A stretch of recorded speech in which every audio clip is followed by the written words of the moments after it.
ಇನ್ನು ನವೆಂಬರ್ ಕ್ರಾಂತಿ ಕುರಿತಂತೆ ಜಮೀರ್ ಅಹಮದ್ ಖಾನ್ ಅವರು ರಿಯಾಕ್ಟ್ ಮಾಡಿದ್ದಾರೆ. ನವೆಂಬರ್ ಕ್ರಾಂತಿ ಇಲ್ಲ, ಯಾವ ಕ್ರಾಂತಿಯೂ ಇಲ್ಲ.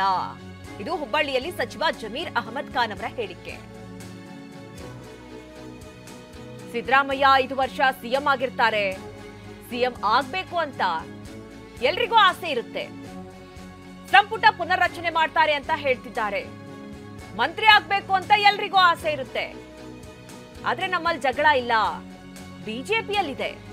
ಅವರ ಮನೆಯಲ್ಲಿ ಇದೀಗ 5 ಗುಂಪಾಗಿದೆ. ನವೆಂಬರ್ ಕ್ರಾಂತಿನೂ ಇಲ್ಲ, ಯಾವ ಕ್ರಾಂತಿಯೂ ಇಲ್ಲ ಅಂತ ರಿಯಾಕ್ಟ್ ಮಾಡಿದ್ದಾರೆ ಜಮೀರ್ ಅಹಮದ್ ಖಾನ್. ಕ್ರಾಂತಿನೂ ಇಲ್ಲ, ಏನೇನೂ ಇಲ್ಲ, ಆ ಥರ ಏನೇನೂ ಇಲ್ಲ. ಈಗ ಮುಖ್ಯಮಂತ್ರಿ ಕುರ್ಚಿದಲ್ಲಿ ಮನೆ ಸಿದ್ದರಾಮಯ್ಯ ಅವರು ಕೊಟ್ಟಿದ್ದಾರೆ. 5 ವರ್ಷ ಅವರೇ ಮುಖ್ಯಮಂತ್ರಿಯಾಗಿ ಮುಂದುವರಿತಾರೆ. ಕ್ರಾಂತಿನೂ ಇಲ್ಲ, ಏನೇನೂ ಇಲ್ಲ, ಆ ಥರ ಏನೇನೂ ಇಲ್ಲ. ಈಗ ಮುಖ್ಯಮಂತ್ರಿ ಕುರ್ಚಿದಲ್ಲಿ ಮನೆ ಸಿದ್ದರಾಮಯ್ಯ ಅವರು ಕೊಟ್ಟಿದ್ದಾರೆ. 5 ವರ್ಷ ಅವರೇ ಮುಖ್ಯಮಂತ್ರಿಯಾಗಿ ಮುಂದುವರಿತಾರೆ. ಕ್ರಾಂತಿ. ಇನ್ನು ಸಿಎಂ ಸೀಟ್ ಕುರಿತಂತೆ ಎಲ್ಲರೂ ಊಹಾಪೋಹದ ಹೇಳಿಕೆ ಕೊಡ್ತಾ ಇದ್ದಾರೆ. ಇದು ರಾಯಚೂರಲ್ಲಿ ಯತೀಂದ್ರ ಸಿದ್ದರಾಮಯ್ಯ ಅವರ ಹೇಳಿಕೆ.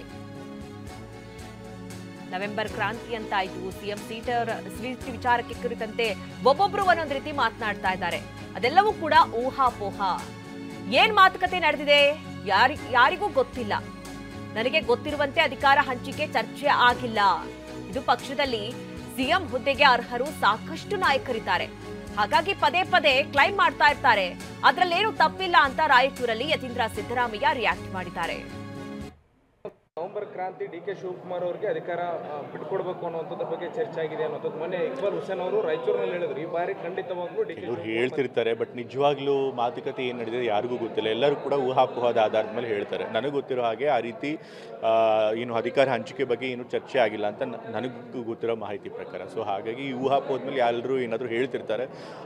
ಮುಖ್ಯಮಂತ್ರಿ ಪದವಿಗೆ ಅರ್ಹರಾಗಿರುವಂಥವ್ರು ಬೇಕಾದ ಜನ ನಮ್ಮ ಪಕ್ಷದಲ್ಲಿದ್ದಾರೆ. ಹಾಗಾಗಿ ಅವರು ಅವಾಗವಾಗ ಕ್ಲೇಮ್ ಮಾಡ್ತಾರೆ, ಅದ್ರೊಳಗೇನು ತಪ್ಪಿಲ್ಲ. ನವೆಂಬರ್ ಕ್ರಾಂತಿ ಡಿ.ಕೆ. ಶಿವಕುಮಾರ್ ಅವರಿಗೆ ಅಧಿಕಾರ ಬಿಟ್ಕೊಡ್ಬೇಕು ಅನ್ನೋದ್ರ ಬಗ್ಗೆ ಚರ್ಚೆ ಆಗಿದೆ ಅನ್ನೋದು ಮೊನ್ನೆ ಇಕ್ಬಾಲ್ ಹುಸೇನ್ ಅವರು ರಾಯಚೂರಿನಲ್ಲಿ ಹೇಳಿದ್ರು. ಈ ಬಾರಿ ಖಂಡಿತವಾಗ್ಲೂ ಇವರು ಹೇಳ್ತಿರ್ತಾರೆ, ಬಟ್ ನಿಜವಾಗ್ಲೂ ಮಾತುಕತೆ ಏನು ನಡೆದಿದೆ ಯಾರಿಗೂ ಗೊತ್ತಿಲ್ಲ. ಎಲ್ಲರೂ ಕೂಡ ಊಹಾಪೋಹದ ಆಧಾರದ ಮೇಲೆ ಹೇಳ್ತಾರೆ. ನನಗೆ ಗೊತ್ತಿರೋ ಹಾಗೆ ಆ ರೀತಿ ಏನು ಅಧಿಕಾರ ಹಂಚಿಕೆ ಬಗ್ಗೆ ಏನು ಚರ್ಚೆ ಆಗಿಲ್ಲ ಅಂತ ನನಗೂ ಗೊತ್ತಿರೋ ಮಾಹಿತಿ ಪ್ರಕಾರ. ಸೊ ಹಾಗಾಗಿ ಈ ಊಹಾಪೋಹದ ಮೇಲೆ ಎಲ್ಲರೂ ಏನಾದರೂ ಹೇಳ್ತಿರ್ತಾರೆ.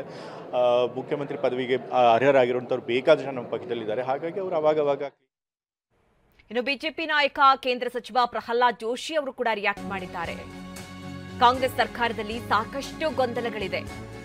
ಇದು ಹುಬ್ಬಳ್ಳಿಯಲ್ಲಿ ಮಾತನಾಡುವಂತಹ ಸಂದರ್ಭದಲ್ಲಿ ಪ್ರಹ್ಲಾದ್ ಜೋಶಿ ಅವರ ಹೇಳಿಕೆ. ಕ್ಯಾಬಿನೆಟ್ನಲ್ಲಿ ಒಬ್ರಿಗೊಬ್ರು ಬಡಿದಾಡಿಕೊಳ್ಳುವ ಸ್ಥಿತಿ ಇದೆ. ಗೊಂದಲಗಳಿಂದ ಆಡಳಿತ ವ್ಯವಸ್ಥೆ ಸಂಪೂರ್ಣ ಕುಸಿದಿದೆ. ಸಿಎಂಗೆ ಬೇಕಾದವರಿಗೆ ಡಿನ್ನರ್ ಪಾರ್ಟಿ ಮಾಡ್ತಾ ಇದ್ದಾರೆ. ಪೊಲೀಸ್ ಇಲಾಖೆಯಲ್ಲೂ ಭ್ರಷ್ಟಾಚಾರ ಹೆಚ್ಚಾಗಿದೆ.